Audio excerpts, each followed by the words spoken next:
Assalamualaikum warahmatullahi wabarakatuh. Perkenalkan, nama saya Husnawati dengan NIM 20042213. Pada video kali ini, saya akan menjelaskan mengenai pendekatan pemberdayaan masyarakat dan pengorganisasiannya di dalam masyarakat.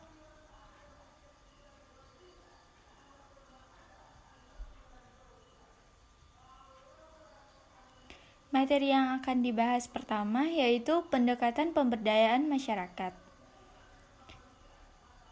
Menurut Selip, konsep pembangunan masyarakat dengan pemberdayaan masyarakat serta pengembangan masyarakat pada dasarnya serupa atau setara.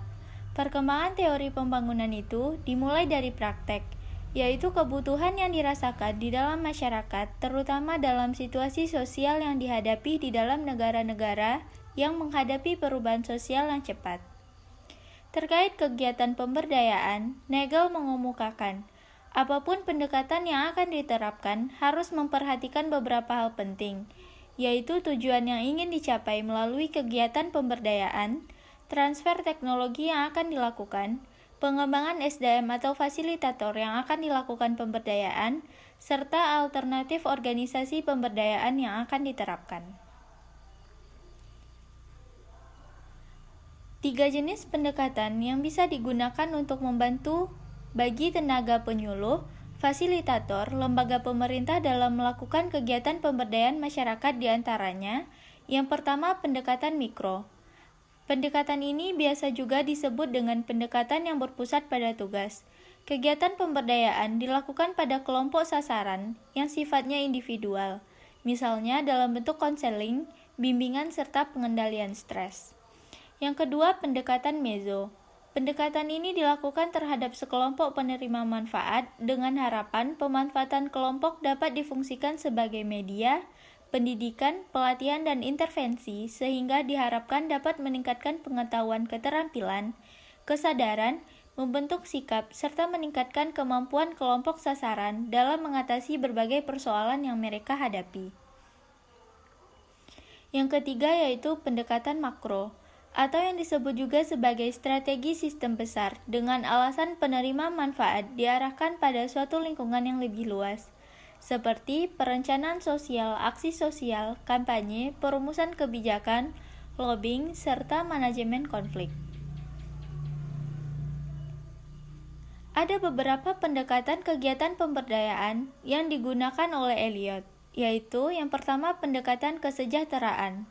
Fokus utamanya lebih dipusatkan pada kegiatan pemberian bantuan kepada masyarakat termasuk di dalamnya bagi mereka yang menghadapi musibah seperti bencana alam.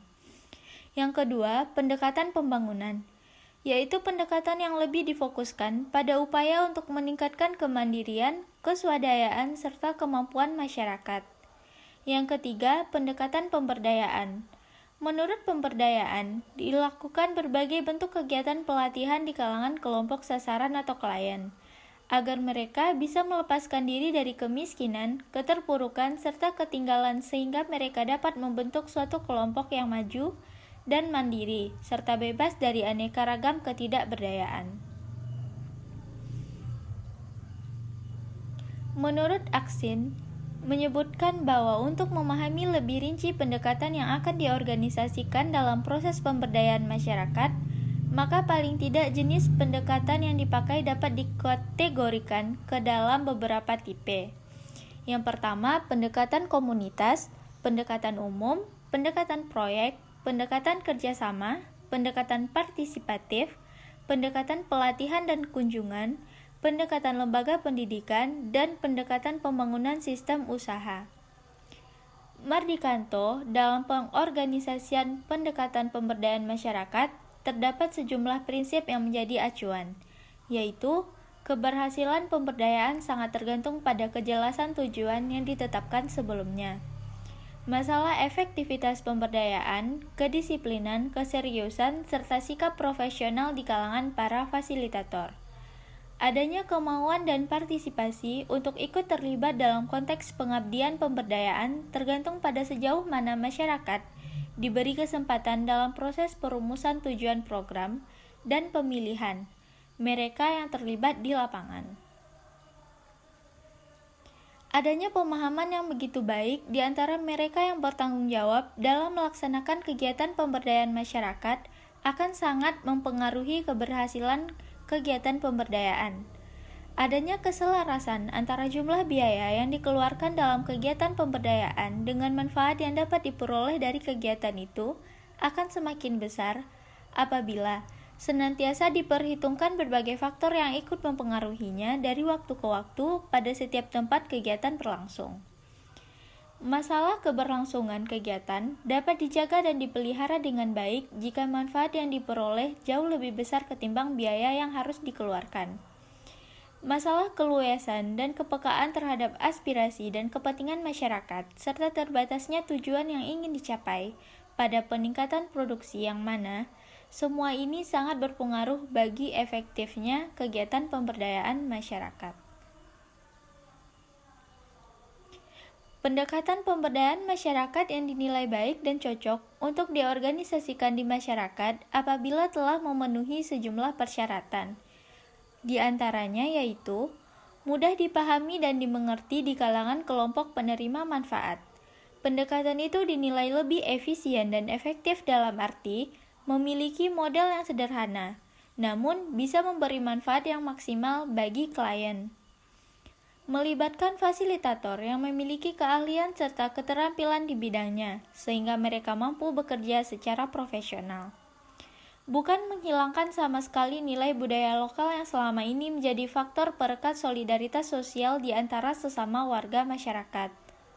Penggunaan pendekatan pemberdayaan masyarakat harus pula dilakukan secara cermat, terukur, teliti, bertahap, berkelanjutan, serta tepat sasaran, sehingga semua elemen yang menjadi kelompok penerima manfaat dapat diberdayakan dengan utuh dan tanpa merasa ada yang diperlakukan secara diskriminatif.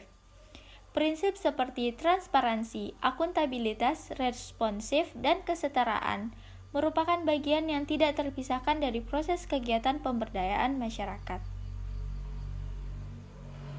Kelompok sasaran yang diposisikan sebagai klien, maka untuk membedakan antara kelompok ini dengan warga masyarakat lainnya, paling tidak ada beberapa hal yang harus diperhatikan.